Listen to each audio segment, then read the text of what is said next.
The Eternity Gate stood sealed, as it had for 10,000 years. Beyond it, the Golden Throne hummed its eternal, agonized lullaby, and the Astronomican burned its path through the Imperium. The Imperial Palace was a fortress continent, and Terra was the most heavily defended world in the galaxy. And yet, in the silent halls of the Adeptus Astra Telepathica, a lone astropath began to scream. Her name was Ignacia, and she had been bound to the Emperor's will for 7 centuries. Her eyes, long since seared to opalescent orbs by the raw power she channeled, saw what no augury array could detect. The warp was not just turbulent, it was curling back, like flesh from a flame. Something was pushing through from the other side. Something vast, something that should not exist. Then her scream became a psychic shriek that echoed through the halls of the palace, through the dungeons of the Inquisition, through the sanctums of the navigator houses.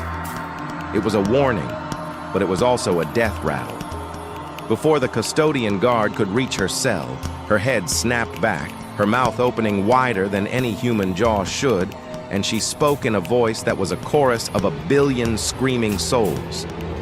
"The lock is broken. The hungry stars have found the door. He is coming. They are coming. The light will die, and in the dark, you will remember what it was to be prey." On the walls of the Imperial Palace, every detection array flared to life at once. Auspex scanners melted. Psyker wards shattered like glass.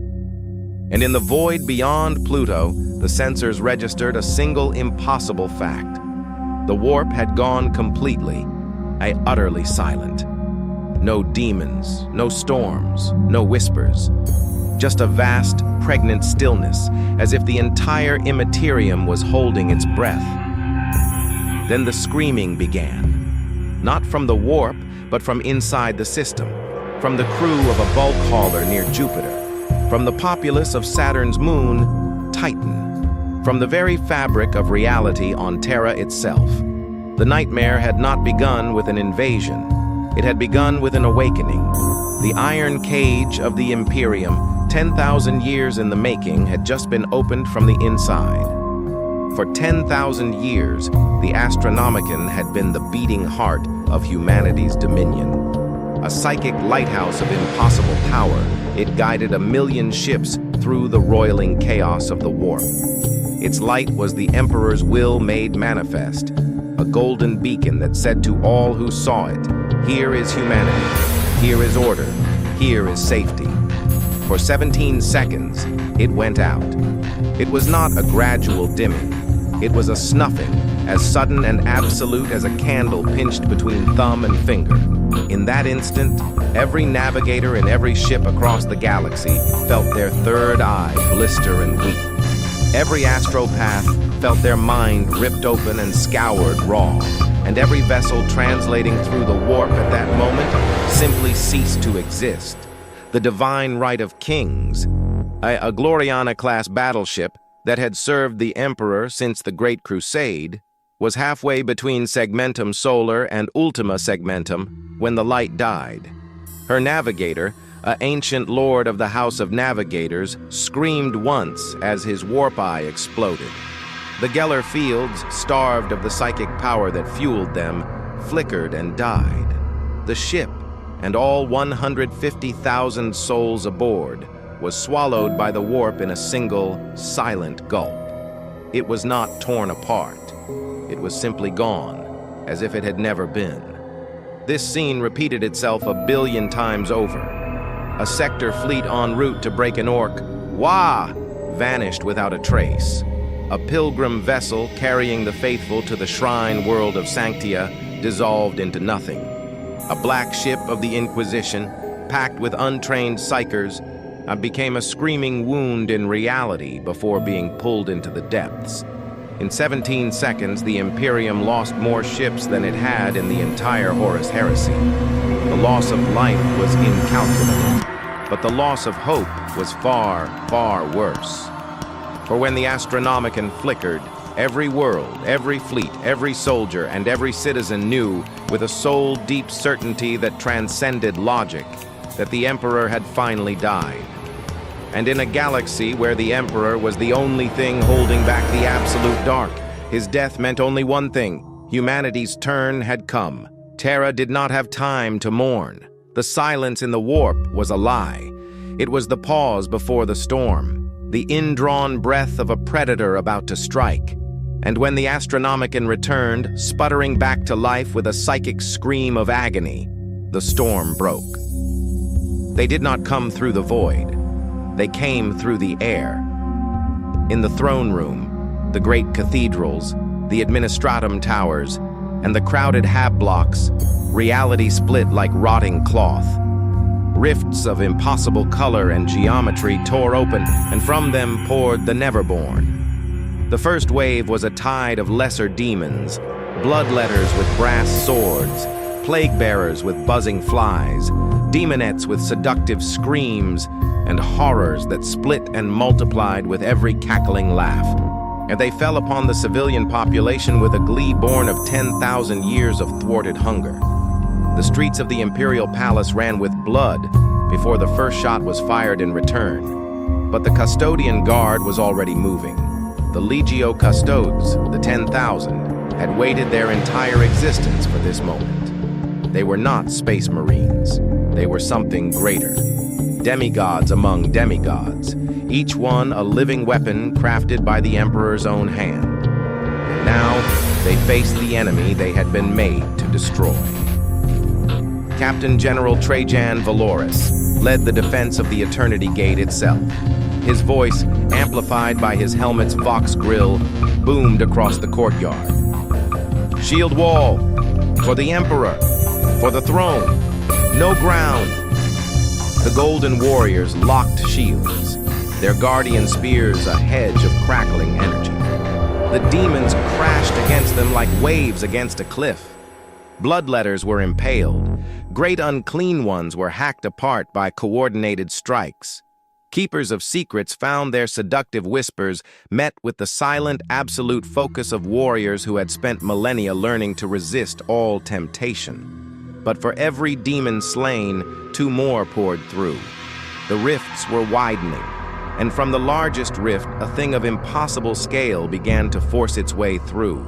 A bloodthirster of khorne, a being of such magnitude that its horns scraped the clouds, its axe the size of a starfighter, roared its challenge to the Throneworld. The ground shook, the air burned, and the custodians, for the first time in their existence, knew what it was to face an enemy they could not kill.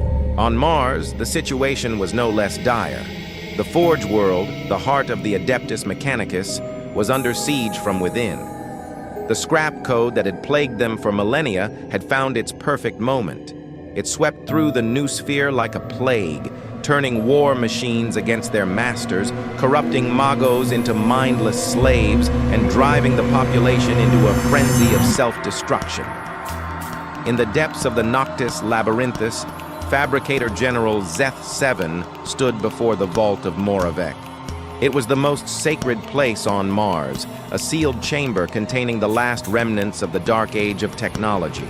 Within it lay weapons and knowledge that could turn the tide of any war. But also within it lay secrets that the cult Mechanicus had sworn to protect with their very existence.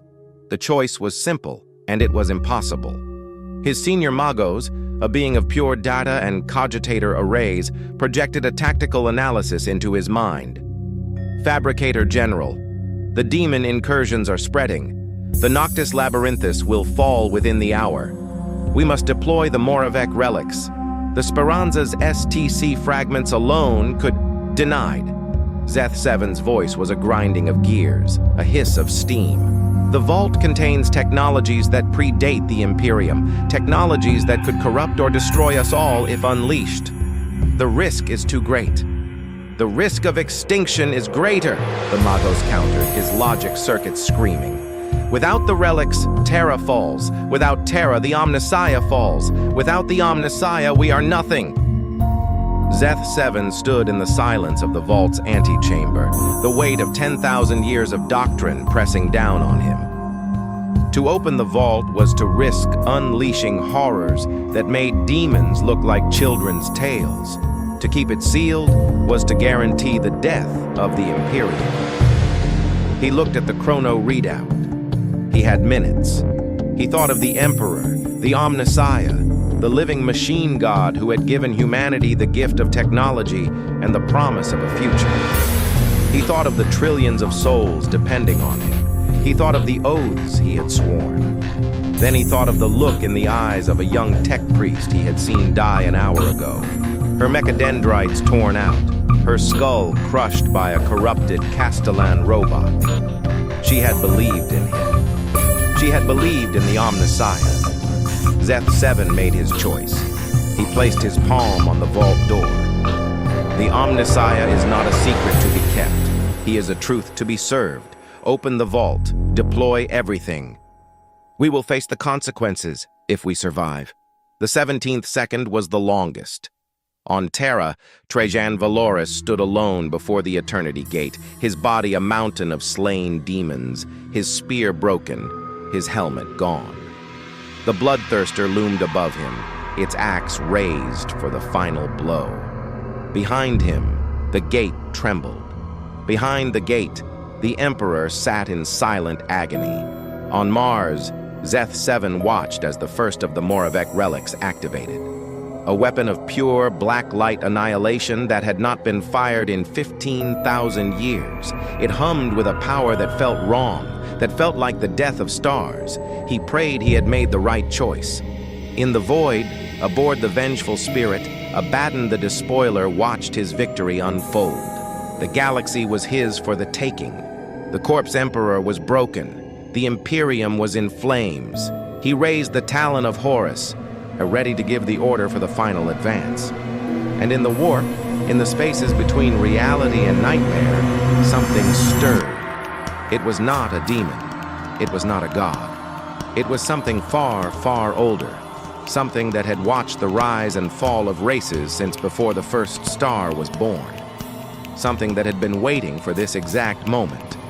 The great game was not over. It was just changing players. For 17 seconds, humanity's fate balanced on the edge of a golden blade. A blade held by a broken god, a desperate king, a grieving primarch, a heretic warlord, and a single, terrified girl in the dark of an underhive, clutching a rusted pipe and praying to a light she could not see. 17 seconds.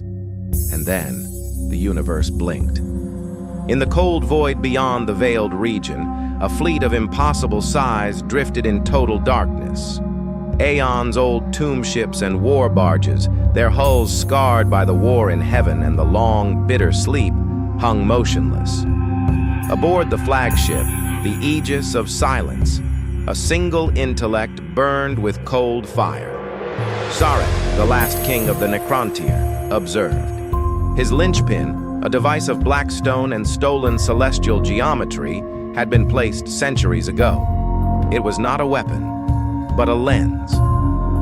For 10,000 years, he had studied the chaos gods, their hunger, their rhythm. He had learned that even they could be blinded. As the great rift swelled, birthing the cicatrix maledictum, it was not just an opening for the archenemy. It was an eruption of pure, raw warp energy on a scale unseen since the fall of the Eldar. To a creature of the materium like Szarekh, it was an apocalypse. To a strategist, it was an opportunity. His gambit was simple, brutal, and absolute. He had not come to fight the demons. He had come to starve them. Across the galaxy, hidden on dead worlds and in the hearts of dying stars, thousands of blackstone pylons activated in a cascading wave. Their purpose was not to seal the rift, but to shock it, to create a brief, agonizing inversion of reality in the zones where the demon incursions were thickest. For a sliver of a second, the raw stuff of the immaterium would be forced to obey the laws of physics. In that sliver, the neverborn became born.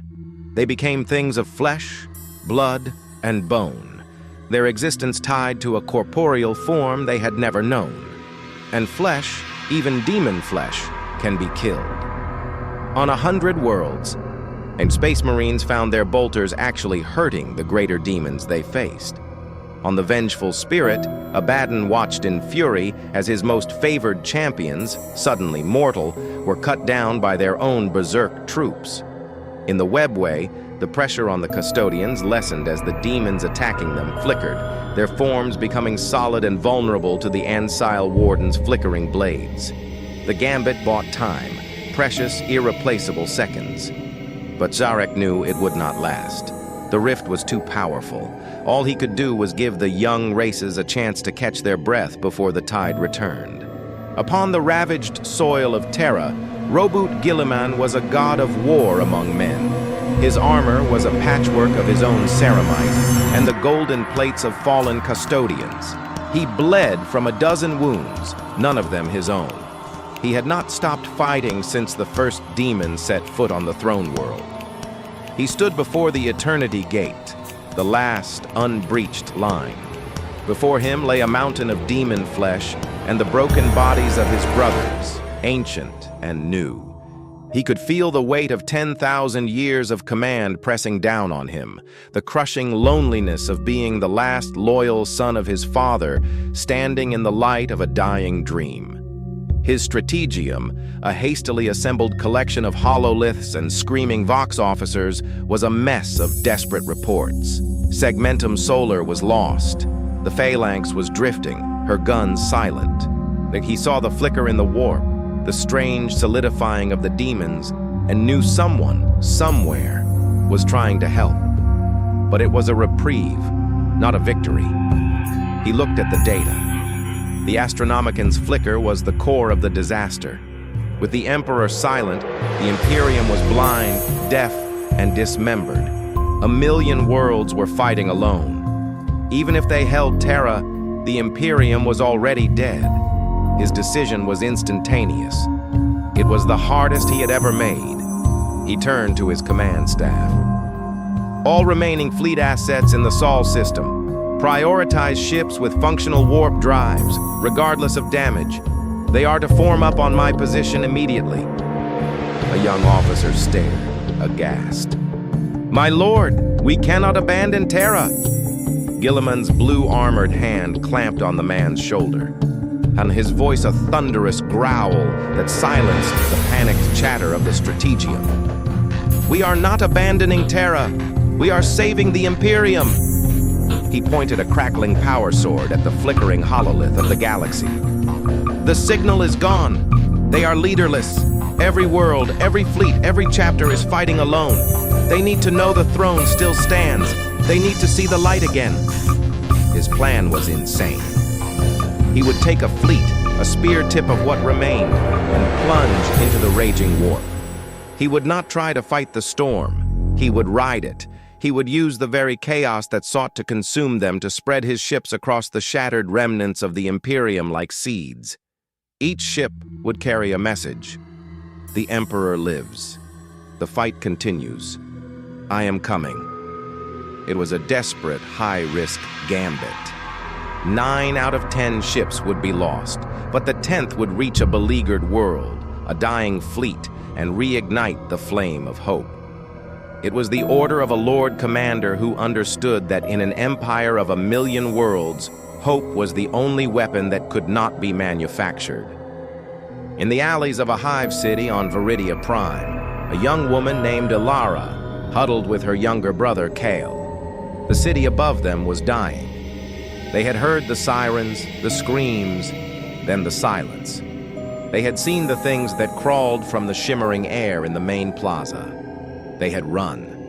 Now, in the dark, they heard a new sound, a wet, tearing, slithering noise. From a patch of absolute darkness in the corner, deeper than the natural gloom of the underhive, a thing emerged. It was man-shaped, but its skin was the color of spoiled milk, and it had no face. Just a smooth, featureless oval where a face should be. It moved with an unnerving, gliding grace. Ilara clamped her hand over Kyle's mouth, her heart a frantic drum against her ribs. The thing paused, its head tilting as if listening. It was one of them, at one of the creatures from the impossible doorways. Then the Astronomican flickered. For Ilara, it was nothing. A brief, gut-wrenching lurch in her soul that she couldn't explain. For the faceless thing, it was agony. It convulsed, a high-pitched whine escaping from somewhere within its chest. Its form shimmered, becoming less solid, more confused. It turned its blank head towards the source of the psychic shockwave that was the Silent King's gambit. And for a fraction of a second, it was blinded and terrified. In that moment, Ilara moved. She didn't think. She grabbed a length of rusted pipe from a pile of debris, and with a scream that was equal parts fear and fury, she swung it with all her might. The pipe connected with the creature's head. There was a sound like cracking pottery, and the thing crumpled to the ground, its form dissolving into a pool of black, greasy smoke. She stood there, panting, the pipe trembling in her hands. Kyle stared wide-eyed. They had won. In the vast cosmic struggle of gods and demons and kings, two children in the dark had just survived. They didn't know about Guilliman's gambit or Sarekh's plan. They only knew that in a moment of ultimate horror, the universe had blinked.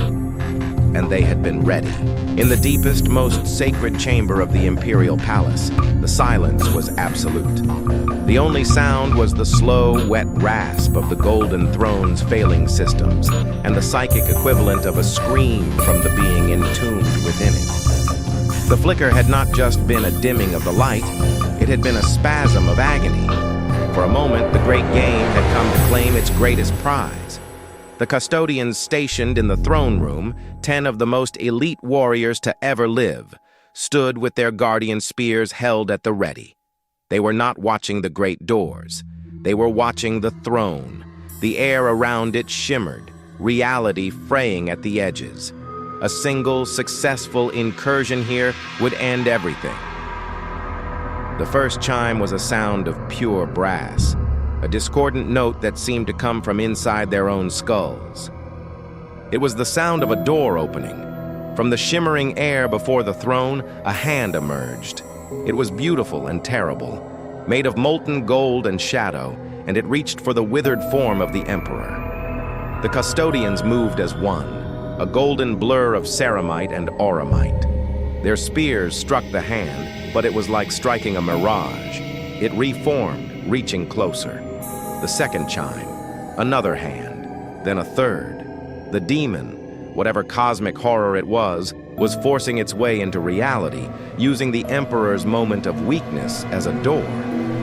The custodians fought with a desperation born of 10,000 years of duty. They were the best, but they were fighting a being that existed partly in their universe and partly in the realm of nightmares. They could slow it, distract it, but they could not stop it. The 12th chime sounded, and the demon was almost fully manifest, a colossal, multi-limbed silhouette of impossible beauty and terror looming over the golden throne. Its primary claw was inches from the Emperor's face. Then came the 13th chime. It was not a sound of the warp. It was a pure clarion note that resonated in the very metal of the throne room. It was the sound of the Astronomican returning, but it was different. It was louder. It was angrier.